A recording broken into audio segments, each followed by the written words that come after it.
మా అమ్మ కథ చెప్పమ్మా పడుకుంటానమ్మా, కథ చెప్పమ్మా పడుకుంటానమ్మా అనేవాడు. ఏం కథ చెప్తాన్రా అని పడుకోబెట్టి ఉయ్యాలా ఊపుతో, పూర్వం ఇక్ష్వాకు వంశంలో దశరథ మహారాజు గారు ఉండేవారు. ఓ ఆయనకి 9 కుమారులు. ఓ పెద్ద కొడుకు రామచంద్రమూర్తి మహాధర్మాత్ముడు. ఓ అని ఇలా కళ్ళు పడుతుండేవి. అమ్మయ్య పడుకుంటున్నాడు అనుకునేది. ఆ రామచంద్రమూర్తి తండ్రిని సత్యవాక్యమునందు నిలబెట్టడం కోసమని 14 సంవత్సరముల అరణ్యవాసానికి వెళ్ళాడు. ఓ అన్నప్పుడల్లా గుర్తెట్టుకోండి, కృష్ణుడు అంటున్నాడు ఓ అని.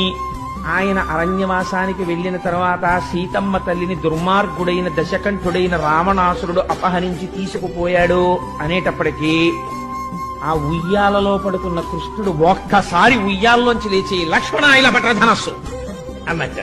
ఎక్కడికి పోతుంది తత్వం? కిందటి జన్మలో రాముడు ఆయనే. అందుకని ఉలిక్కి పడిందిట యశోద. ఏమిటి వీడికి ఈ కథ ఇక్కడ వరకు చెప్పిన తర్వాత ధనస్సు పట్టమంటాడు ఏమిటని. వెంటనే విష్ణుమాయ కవ్వించేసి అమ్మ దగ్గర దొంగ నవ్వు నవ్వేసి మళ్ళీ పడుకునేవాడు. ఓహో ఇది రామావతారం కదా అనుకునేవట.